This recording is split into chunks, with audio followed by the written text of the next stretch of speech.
بھائی رمضان میں انتقال کی کیا فضیلت ہے؟ کیا رمضان میں مرنے والے کی کوئی زائد فضیلت ہے؟ کیا اس سے حساب و کتاب نہیں ہوتا؟ محمد اویس انڈیا سے۔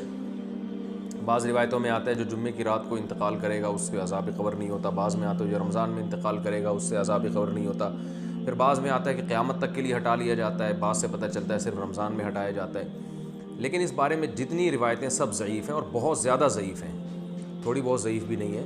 تو بعض علماء نے دیکھا کہ چلو روایتیں ہیں، اللہ کی رحمت سے امید کی جا سکتی ہے کہ بخشش ہو جائے گی، لیکن حقیقت جو ہے نا دلائل کی قوت کی روح سے ان روایتوں میں جان نہیں ہے۔ تو اس لیے جو ہے وہ اللہ کی رحمت سے تو دیکھیں کچھ بھی امید لگائی جا سکتی ہے، لیکن اگر ہم اللہ کی طرف منسوب کر کے کہیں اللہ کی طرف یقینی طور پر، تو اسی بات کی نسبت کی جائے گی جو اللہ کے رسول نے کہی ہے اور جو اللہ کے رسول سے ہم تک صحیح سند کے ساتھ پہنچی ہے، اس بات کی نسبت تو کی جائے گی۔ اس کے علاوہ نسبت کرنے میں جو ہے نا میری رائے تو یہ کہ احتیاط سے کام لینا چاہیے۔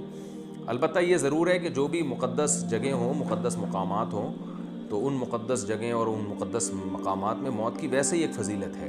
جمعے کا دن اور جمعے کی رات بھی مقدس، اور رمضان بھی مقدس ہے، اور روزے کی حالت میں موت پر صحیح حدیث ہے کہ روزے کی حالت میں جس کی موت واقع ہوگی جنت میں داخل ہوگا، اس پر مسند احمد کی صحیح روایت موجود ہے۔ تو اور رمضان میں اگر کوئی کسی کی موت واقع ہوتی ہے تو ہم اللہ کی رحمت سے امید کر سکتے ہیں کہ اس پر رحمت زیادہ ہوگی، جیسے مدینہ میں موت ہے، مکہ میں موت ہے، یا جنت البقیع میں دفن ہونا، یہ سب فضیلت والی چیزیں تو اللہ کی رحمت سے امید کی جا سکتی ہے۔ لیکن یاد رکھیں تمام احادیث کو اور قرآن کی آیات کو جمع کر کے فیصلہ کیا جاتا ہے۔ اگر ہم قرآن کی بہت ساری آیتوں کو اور احادیث کو سامنے رکھتے ہیں تو اصل بخشش کا مدار عمل پر ہے۔ کسی خاص ٹائم پہ مرنا یا کسی خاص حالت میں مرنا اس پر اصل مدار نہیں ہے۔ اس کی وجہ سے اللہ کی رحمت آ سکتی ہے، صغیرہ گناہ معاف ہو سکتے ہیں، کبیرہ گناہوں کے لیے قرآن میں اور احادیث میں جگہ جگہ یہی مضمون ہے کہ ان کے لیے توبہ ضروری ہے۔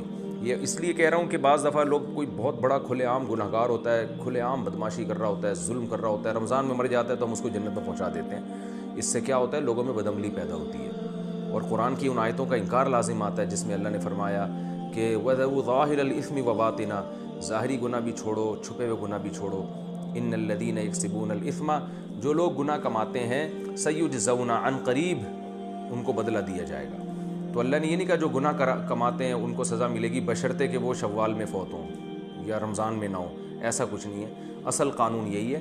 باقی جو روایات میں آتا ہے کہ روزے کی حالت میں موت واقع ہوئی تو مبارک موت ہے، عبادت کرتے ہوئے دنیا سے جا رہا ہے، تو اللہ سے امید کی جا سکتی ہے۔ لیکن اصول اور ضابطہ بہرحال یہی ہے کہ جب تک گناہوں سے توبہ نہیں کرے گا بخشش نہیں ہوگی۔ تو اس میں صغیرہ گناہ مراد ہوتے ہیں۔ دخل الجنہ کا مطلب یہ کہ اس کے اگر صغیرہ گناہ جو بہت کثرت سے تھے، رکاوٹ بن رہے تھے، تو اللہ اس کو صغیرہ گناہوں کو معاف کر کے جنت میں داخل کر دے گا، یہ اللہ سے امید ہے۔ تو خلاصہ یہ نکلا کہ روزے کی حالت میں موت اگر ہوتی ہے تو اس کی فضیلت تو صحیح حدیث میں واقع ہوئی ہے۔